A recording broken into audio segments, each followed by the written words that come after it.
Bakal calon presiden dan koalisi partai politik masih mematangkan pasangan bakal capres dan cawapres agar dapat membawa kemenangan di Pilpres 2024. Manuver kandidat bakal cawapres pun terus dilakukan oleh sejumlah pihak. Tiga bakal calon presiden, Ganjar Pranowo, Prabowo Subianto, dan Anies Baswedan, hingga kini masih mencari sosok bakal cawapres. Sejumlah tokoh muncul menjadi kandidat bakal cawapres. Salah satunya Ketua Umum Partai Demokrat, Agus Harimurti Yudhoyono. Anies Baswedan hari ini bertemu dengan Ketua Majelis Tinggi Partai Demokrat, Susilo Bambang Yudhoyono, di Pacitan, Jawa Timur. Dalam pertemuan ini, SBY juga mengajak AHY. Wasekjen Partai Demokrat, Johnson Sitindaun, belum mengungkap isi pertemuan, namun disebut bakal ada kejutan. Ya, jadi tunggu rilisnya, lengkapnya. Gitu. Yang pasti Mas Anies datang ke Pacitan begitu, ditemui oleh Pak SBY ya, dan Mas AHY. Mas Anies ditemani oleh tim kecil. Ya. Jadi soal isi pertemuannya nanti aja ditunggu. Jadi kita tunggu aja hasil pertemuannya. Nah, semoga ada kejutan. Itu dia. Partai Demokrat bersama Partai Nasdem dan PKS tergabung dalam koalisi perubahan untuk persatuan, menyerahkan nama bakal cawapres ke tangan Anies Baswedan.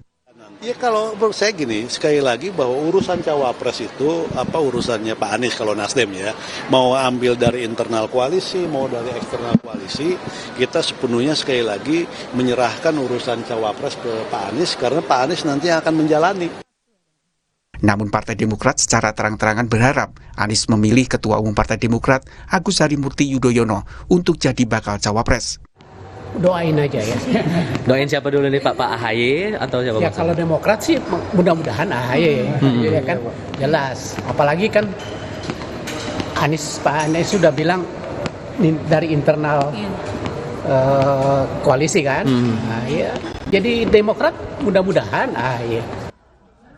Sementara itu bakal cawapres yang bakal mendampingi Ganjar Pranowo juga masih teka-teki meski sejumlah nama mengemuka.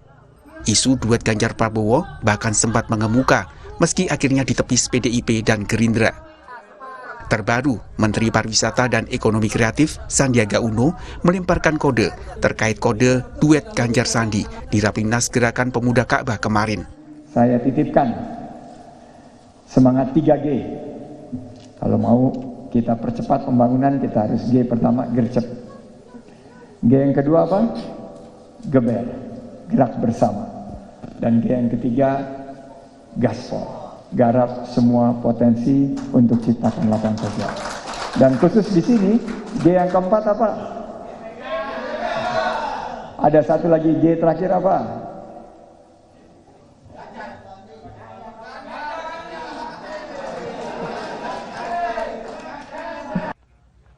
Sebelumnya Sandi juga melempar sinyal ingin bergabung dengan PKS usai pamit dari Partai Gerindra.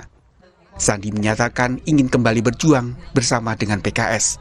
Saya berjuang bersama PKS ini sudah berkali-kali dan terbukti teman-teman PKS ini berjuang dengan hati, berjuang yang sangat pantang menyerah, tidak pernah lelah, dan rasanya kepengen saya untuk berjuang kembali bersama teman-teman PKS. Sementara bakal calon presiden Prabowo Subianto sudah mengantongi sejumlah nama bakal cawapres. Nama bakal cawapres akan ditentukan oleh Prabowo Subianto dan Ketua Umum PKB Muhaimin Iskandar. Ya, di Pak Prabowo sudah ada beberapa nama, tapi kita melihat situasi dan kondisi pada saat ini, dan kita juga sudah melakukan kontrak politik dengan PKB, dan calon presiden dan calon wakil presiden akan ditentukan oleh Pak Prabowo dan Pak Muhaimin bersama-sama. Ya. Ada kriteria khusus Pak untuk cawapres Pak Prabowo? NKRI itu paling penting. Sejumlah tokoh mencuat untuk menjadi bakal cawapres. Hasil survei Litbang Kompas pada 29 April hingga 10 Mei 2023 menunjukkan elektabilitas Sandiaga Uno 11,9%, Ridwan Kamil 9,3%, dan Ganjar Pranowo 5,2%. Sementara dalam survei Poltreking Indonesia pada 9 hingga 15 April 2023 menunjukkan elektabilitas Erick Thohir 17,1%, Sandiaga Uno 15,5%, dan Ridwan Kamil 13,5%. Bakal Capres dan koalisi partai politik masih mematangkan pasangan bakal Capres dan Cawapres yang bisa membawa kemenangan di Pilpres 2024. Tim Liputan, Kompas TV. Apa hasil pertemuan Anies Baswedan dengan Ketua Majelis Tinggi Partai Demokrat Susilo Bambang Yudhoyono di Pacitan, Jawa Timur? Lalu apa saja kriteria bakal cawapres pada bakal capres lainnya? Kita akan berbincang dengan Wakil Ketua Umum Partai Persatuan Pembangunan atau P3 Rusli Effendi, Kepala Badan Komunikasi Strategis Partai Demokrat Herzaki Mahendra Putra, serta Direktur Eksekutif Poltreking Indonesia Hanta Yuda. Selamat sore, selamat petang, Bapak. Selamat sore, Cindy. Sore, Pak Assalamualaikum. Rusli. Waalaikumsalam warahmatullahi wabarakatuh. Selamat Sekarang malam, saya Pak. ke Pak Rusli terlebih dahulu sambil menunggu Mas Herzaki bergabung. Pak Rusli, tadi ada celetukan dari Sandiaga Uno soal ada slogan-slogan gaspol, geber, tapi kemudian yang kelima apa itu disambut oleh kader P3, Ganjar Sandi. Maksudnya apa, Pak Rusli? Akan menyandingkan Sandiaga dengan Ganjar Pranowo? Ya, saya hadir ya. Alhamdulillah saya hadir tadi malam pada acara GPK ya. Rapimnas kedua GPK. Saya mendampingi Pak Haji Mardiono sebagai wakil ketua umum. Saya hadir dan memang saya membaca bahwa Pak Sandi lagi happy-nya ya di P3. Dan GPK merupakan sayap organisasi P3 ya, memang memutuskan bahwa hasil rekomendasinya mendukung Pak Sandiaga sebagai calon kepala jika, jadi ada jika ya, jika Pak Sandi bergabung di P3. Jadi ini merupakan rekomendasi resmi oleh GPK gitu ya. Tentu kita P3 karena memang ada mekanisme dan dengan senang hati sesungguhnya kalau memang Pak Sandi bergabung di Partai Persatuan Pembangunan. Gitu. Oke, jadi ada syarat dan ketentuan yang berlaku. Sandiaga Uno harus bergabung dulu di P3. Kan sudah lama isunya soal Sandiaga Uno setelah dia mundur dari Partai Gerindra, isunya kan akan bergabung dengan P3. Kenapa sampai sekarang masih belum bergabung, Pak Rusli? Ada kendala? Iya, tanda-tandanya kan sudah kelihatan ya oleh publik. Memang dari beberapa waktu yang lalu itu Pak Sandi sangat akrab dengan P3, gitu ya. Lalu akrab saja, akankah diajak bergabung, dirangkul begitu? Oh, ternyata audio terputus dengan Pak Rusli. Nanti kami akan menghubungi Pak Rusli kembali. Saya ke Mas Hanta. Pak Rusli, nanti ditahan ya, ini kita tidak bisa mendengar suara Pak Rusli nih. Saya ke Mas Hanta dulu. Mas Hanta, jadi tanda-tandanya P3 sudah akan mengusung Sandiaga Uno untuk digandengkan dengan Ganjar Pranowo? Ya, memang Cindy, kalau kita perhatikan koalisinya yang mengusung Mas Ganjar itu tidak terlalu rumit dalam menentukan bakal cawapres dari sisi koalisi ketimbang misalnya Prabowo apalagi Anies Baswedan. Kenapa? Karena PDIP sebagai partai utama yang mengusung Ganjar itu sudah mengantongi golden ticket, tanpa berkoalisi pun sudah bisa. Karena itu faktor yang kedua menjadi penting, yang paling menentukan sebenarnya tingkat akseptabilitas atau penerimaan PD Perjuangan. Khususnya tentu Ibu Megawati Soekarno Putri sebagai Ketua Umum pemegang otoritas tertinggi dan struktur kekuasaan PDI Perjuangan. Nah, yang ketiga, kalaulah ada aspirasi atau komunikasi partai yang menjadi kebutuhan PDI Perjuangan juga untuk mengusung Ganjar, mencari partai yang mereka nasionalis yang dicari adalah berbasis religius, NU misalnya, Islamis rasionalis, dan hal ini P3, untuk mengkombinasikan ini, maka faktor partai mitra koalisi dalam hal ini P3 menjadi salah satu rute menurut saya atau pintu masuk untuk menjadi cawapresnya Ganjar Pranowo. Nah, saya melihat Sandiaga Uno sedang menggunakan rute ini dan saya kira ini tidak keliru. Ini rute yang paling tepat ya untuk menjadi cawapresnya Ganjar, meskipun tentu variabel lainnya banyak. Dan lagi-lagi saya ingin mengatakan faktor yang paling menentukan nanti adalah tetap di PD Perjuangan dan Ibu Mega. Gitu. Apakah rutin akan dipilih oleh PD Perjuangan nantinya? Pak Rusli, tadi terpotong dari pernyataan Pak Rusli, Sandiaga Uno apakah akan bergabung dengan P3, kapan? Karena selama ini kan sudah kita dengar isunya setelah Sandiaga mundur dari Gerindra, tapi kenapa sampai sekarang masih belum gabung juga dengan P3? Ya, tadi saya sudah katakan bahwa di P3 itu ada proses ya, sebagai kader ya. Kita ini kan berproses sama ketua umum kita ya, Pak Haji Mardiono dulu masuk partai dari Cilegon, pengurus kabupaten, provinsi, nah tetapi juga sampai jadi wakil ketua umum, jadi ketua umum. Nah, tetapi juga ada tokoh-tokoh bangsa yang memang layak untuk memimpin di tingkat nasional itu sekalipun tidak harus berproses seperti itu, tapi juga harus ya kalau istilah Ketua Umum kami Pak Mardiono harus ospek dulu deh gitu ya. Harus ospek dulu. Kapan nih mulai ospeknya nih Sandiaga Uno kalau memang tadi ditangkap kan kode-kode itu oleh P3? Ya, yang pasti tadi malam beliau sudah dipakaikan baju GPK ya, karena memang anak-anak muda di P3 memang sangat mengapresiasi ya kehadiran Sandi. Lagi pula yang pasti kita memang sudah memutuskan mendukung Pak Ganjar, ya karena itu kita memberikan syarat-syarat ya kalau memang dari P3. Nah tentu P3 ngambil peluang nih. Kita adalah orang yang pertama mendukung partai politik Ganjar dan kemudian Pak Ganjar juga 17 provinsi di Indonesia itu sudah mendeklarasikan mendukung Pak Ganjar. Nah karena itu memang kehadiran Pak Sandi sesungguhnya memang sangat ideal ya, tetapi memang sangat ideal.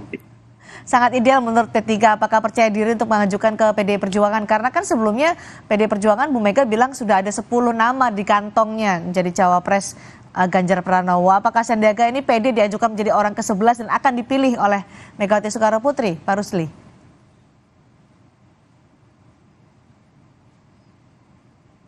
Baik, Pak Rusli mungkin ini di mute deh ini kayaknya Pak Rusli. Boleh dicek lagi?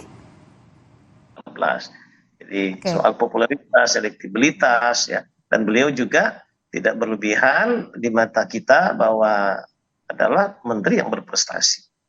Oke, menteri yang berprestasi, tapi itu ya percaya diri karena menteri yang berprestasi ada kapabilitas. Mas Hanta, Sandiaga Uno jika dipasangkan dengan Ganjar Pranowo, apakah akan memberikan efek elektoral yang besar untuk Ganjar Pranowo hingga bisa memenangkan pemilu, atau sebenarnya ada tokoh lain yang lebih berpotensi untuk bisa berpasangan dengan Ganjar Pranowo?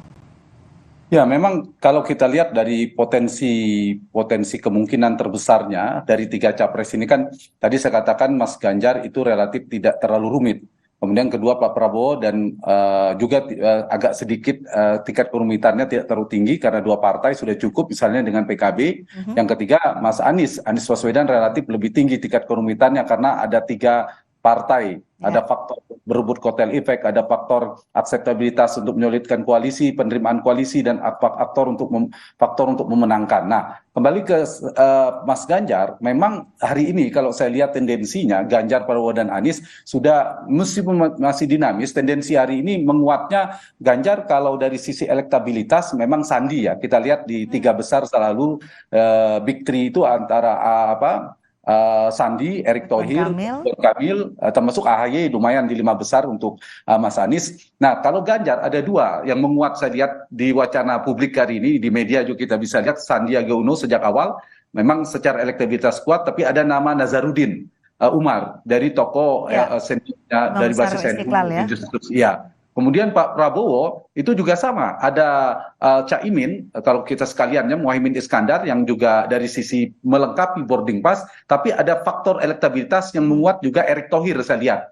Jadi tiketnya begitu, seperti Pak Mardiono, Ketua Umum P3, bisa jadi tiketnya akan dikasih ke Sandiaga Uno. Kemudian Prabowo misalnya Pak Erick mendapatkan tiket dari Muhaimin merekomendasinya. Tinggal Pak Anies nanti yang menguat, enggak ada 2 ya sini antara AHY dan Kofifa. AHY dari Demokrat, Kofifa dari Partai Nasdem. Nah, kalau dari sisi elektabilitas ingin jawab Tanah, ini cawapres yang kuat-kuat itu adalah Sandiaga Uno untuk Ganjar hari ini, kemudian Erick misalnya ke Prabowo, kemudian AHY atau Kofifa ke Anies Baswedan. Ini bisa saling kombinasi yang saling melengkapi. Kalau kita bicara Sandi melengkapi basis dari di mana Ganjar lemah. Sama halnya Erick melengkapi Prabowo di mana Prabowo lemah karena dia butuh basis Jokowi kalau Prabowo. Kalau Ganjar basis Jokowinya sudah lumayan, dia butuh basis sebaliknya dilengkapi oleh Sandi. Jadi faktor-faktor ini saya kira akan saling melengkapi. Dan kalau bicara ideal sesuai tema Kompas hari ini, ya si cawapres dia harus dia bisa menjadi faktor yang menyulitkan, tingkat akseptabilitasnya harus tinggi dalam fase kandidasi. Yang kedua di fase election, dia kontributif secara elektoral melengkapi seperti saya katakan tadi. Yang ketiga kalau bisa governability, nanti kalau menang terpilih dan koalisi pilpres dia saling melengkapi. Nah, kalau kita perhatikan Sandi lebih mudah untuk misalnya bawa P3, tinggal PD Perjuangan saja. Ibu Mega saja bagaimana penerimaannya. Kalau itu oke, sama dengan tadi apakah Erick Thohir dapat tiket dari Caimin, itu juga lebih mudah. Sama dengan Pak AHY, apakah mungkin dapat restu dari Pak Surya Paloh akhirnya mendapatkan. Nah, kalau itu yang terjadi, cawapres yang kuat secara elektoral itu akan keluar. Ganjar, Sandi, Prabowo, Erick, Anies, AHY. Paling tidak per hari ini ya, kita lihat perkembangan yang lainnya, muncul nama-nama lainnya. Tapi di luar nama elektabilitas yang potensial kuat tadi, sini ada nama yang menjadi alternatif menurut saya. Tadi Pak Nazarudin, tentu PD Perjuangan ada faktor-faktor pertimbangan lainnya. Caimin masih mengeluarkan namanya sendiri untuk melengkapi Prabowo. Bukovipa masih keluar dari Nasdem dan lain sebagainya. Jadi itu ya kombinasi yang saling melengkapi. Dia menyolidkan di fase kandidasi, dia bisa membantu memenangkan si capres sebagai winning the election, dan satu lagi melengkapi kombinasi komplementatif, melengkapi. Misalnya nasionalis religius, paling tidak basis dia ke partai Islam, NU dan sebagainya gitu. Jawa luar Jawa, politisi, teknokrat, dan sebagainya. Gitu. Pak Rusli, jadi menurut Anda Sandiaga adalah cawapres yang ideal untuk Ganjar Pranowo, tidak masalah meskipun Sandi juga dalam tanda kutip anak baru di P3? Iya, ada kaderisasi itu berproses, tapi karena sebagai tokoh ya nasional yang tidak perlu kita ragukan bahwa beliau adalah anak bangsa yang memang sudah berproses juga. Ini kan soal kepemimpinan ya. Bagaimana kita Indonesia ke depan melahirkan pemimpin, presiden, wakil presiden yang ideal untuk membangun perubahan bangsa. Saya bicara di mana-mana bagaimana demokrasi hari ini dibangun dengan penuh kebahagiaan. Jadi Pilpres 2024 itu tema yang pas menurut saya adalah bahagia gitu ya.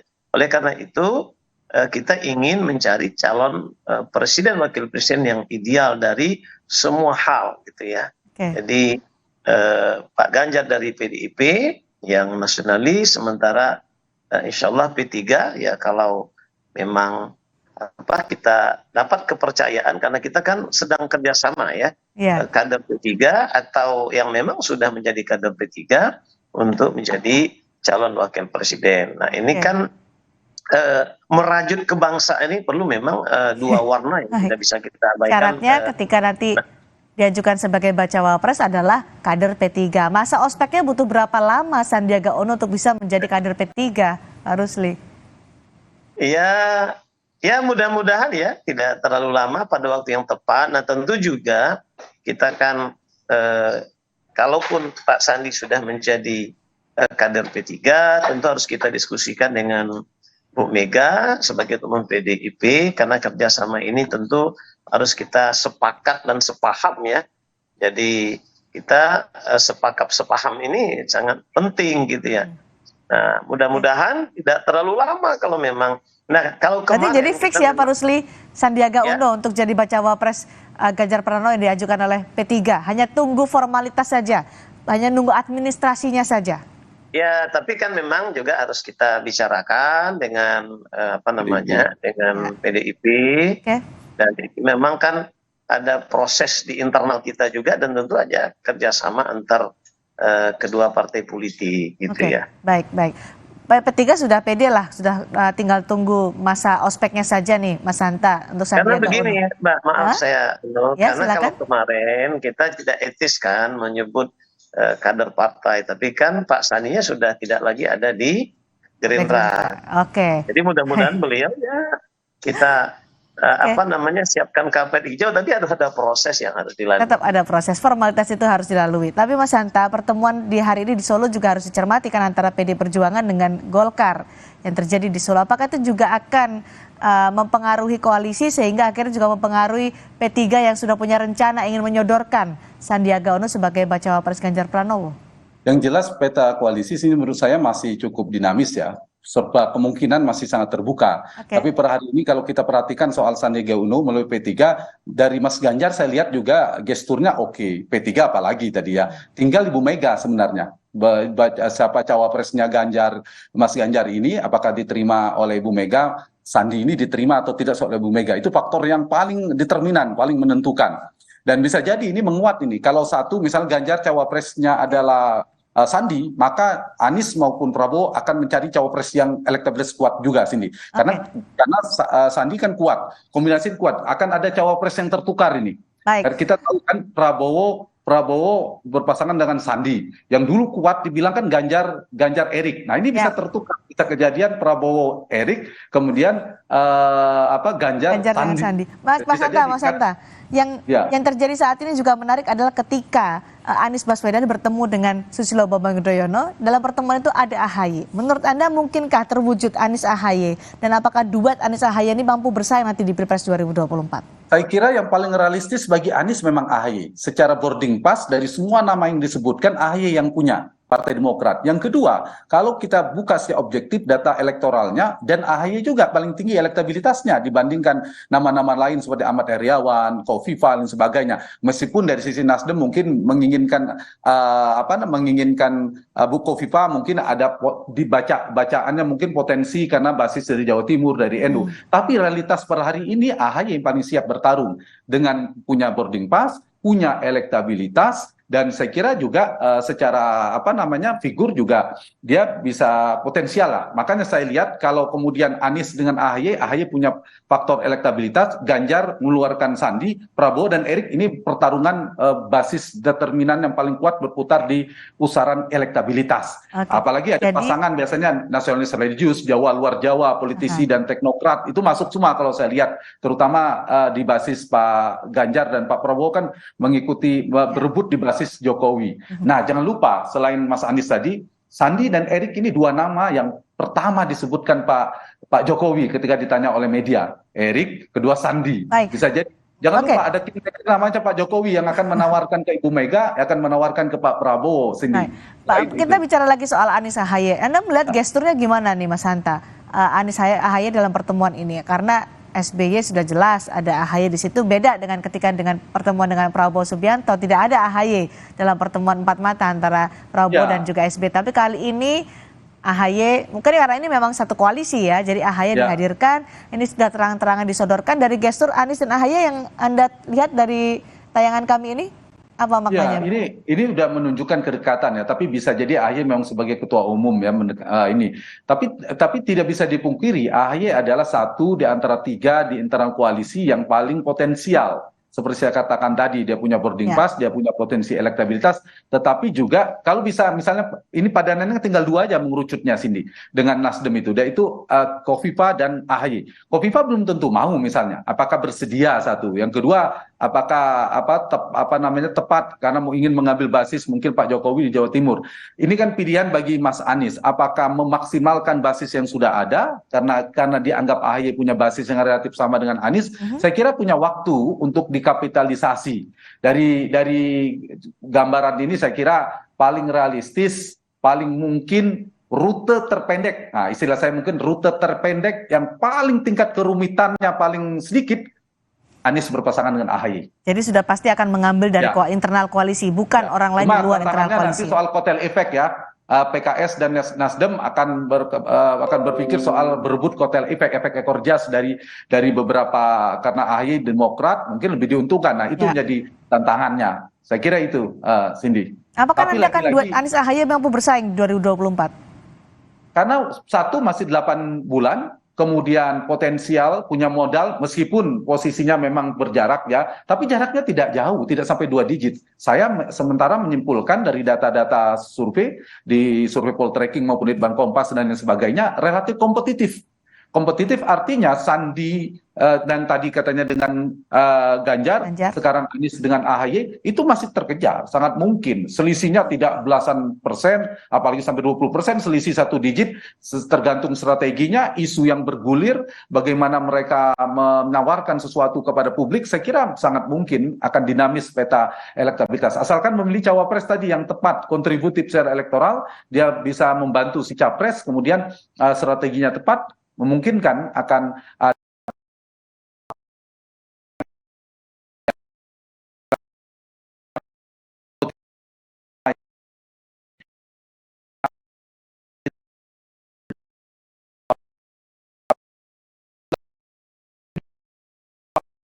wakilnya Pak SBY di periode kedua, Pak Kiai Haji Maruf Amin periode kedua, itu kan tidak determinan elektabilitas. Periode kedua ada angka psikologis yang sudah tinggi. Sekarang baru tidak ada incumbent, semuanya kompetitif, maka cawapres menjadi penting.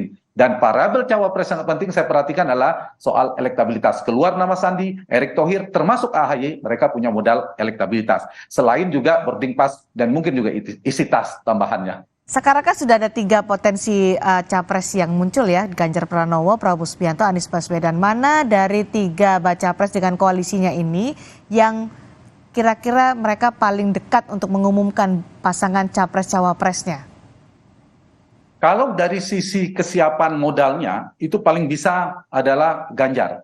Karena sangat mudah, tanpa dengan partai pun bisa dilakukan, apalagi dengan P3. Kemudian yang kedua Pak Prabowo, karena dengan 2 partai baru bisa. Yang ketiga baru Anies, karena 3 partai. Kalau rumusnya, ini berdasarkan modal partai. Tapi kan mereka selain soal kerumitan tadi, strategi juga saling tunggu, bidik-membidik. Jadi tidak bisa, variabel itu tidak bisa sepenuhnya. Bisa jadi sebaliknya, ternyata Anies sudah punya titik lebih awal diumumkan. Jadi saya kira ini sulit diprediksi siapa akan mulai, akan saling menunggu faktor cawapres ini. Kita untuk berharap akan ada pengumuman cawapres dalam waktu dekat agak sulit. Tapi tidak menutup kemungkinan kemudian misalnya Anies ya, karena sulit menentukan cawapres, ketemulah pada satu titik mereka mengumumkan lebih awal. Atau bahkan Prabowo, bukan Ganjar yang harusnya lebih siap. Jadi mungkin saja saya kira begitu. Apa juga masih menunggu koalisi lebih besar lagi? Kita tahu Golkar masih terus bergerilya juga untuk mendekati beberapa koalisi. Apakah masih menunggu ini? Termasuk melihat pergerakan Golkar dan PAN. Karena itu kan penting ya untuk melengkapi. Jadi ada faktor kerumitan soal akseptabilitas di internal sendiri, nama siapa, berebut kotel efek jas, itu faktor sendiri, alami, natural memang ada. Yang kedua memang bagian di strategi, membidik lawan. Kalau si A keluarnya ini, kita berani juga dong keluar Pak Nazarudin aja. Tapi kalau keluarnya Erick Thohir, kita harus Sandiaga Uno, misal itu sebagai contoh saja. Jadi faktor elektabilitas itu faktor siapa yang dikeluarkan penting kan. Kalau seberang atau lawan mengeluarkan siapa cawapres jadi penting. Jadi bagian dari strategi. Yang ketiga juga melihat dari publik ya, strategi dari sisi timing, dari sisi persepsi publik itu juga penting, membuat efek kejut supaya ada ledakan politik yang diharapkan menjadi momentum untuk dinaikkan. Jadi saya kira semua koalisi akan berhitung. Tapi kalau saya ditanya sekarang Pak, mana yang paling menentukan? Kalau sekarang memang lagi rumit, bukan bagian dari strategi. Memang lagi rumit karena memang belum bisa diumumkan. Masih sangat rumit ya, 8 bulan lagi. Ini kan 8 bulan juga bukan waktu yang panjang untuk bisa menentukan siapa capres dan cawapresnya. Kerumitan itu akan selesai dengan sendirinya, atau istilahnya kan sekarang terkunci. Posisi capres ini, cawapresnya dikunci. Misal Prabowo dikunci oleh siapa? Oleh Caimin. Kemudian Pak PDIP oleh Ganjar, PDIP penentunya, baru P3. Kalau Anies antara Pak SBY dan Pak Surya Paloh.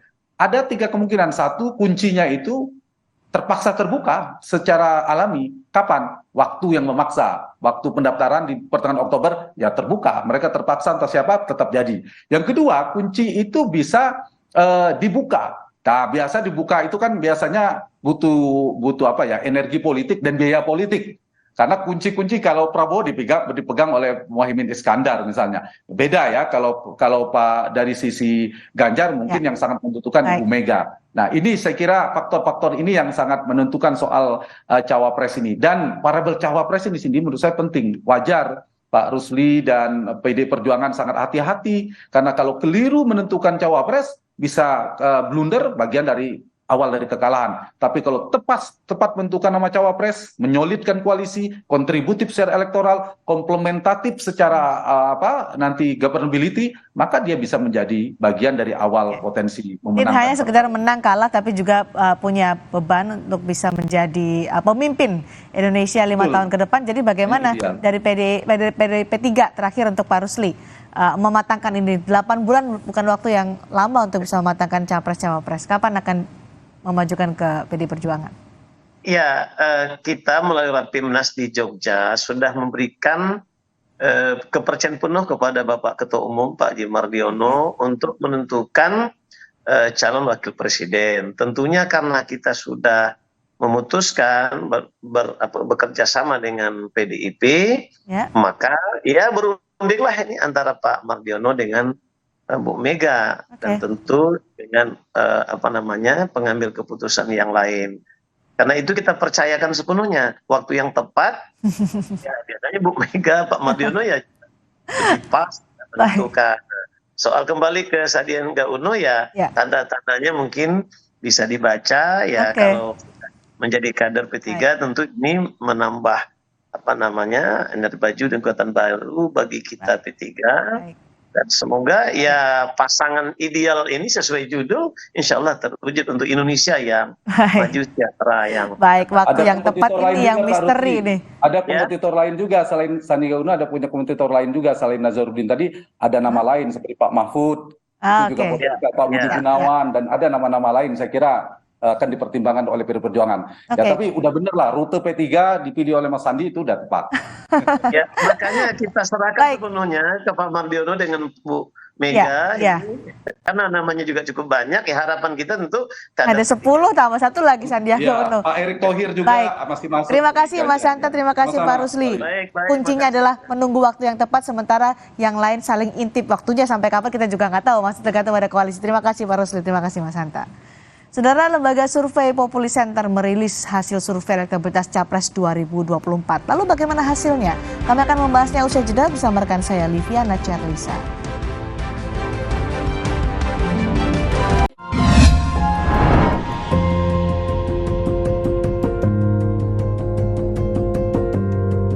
Kompas TV, Rumah Pemilu.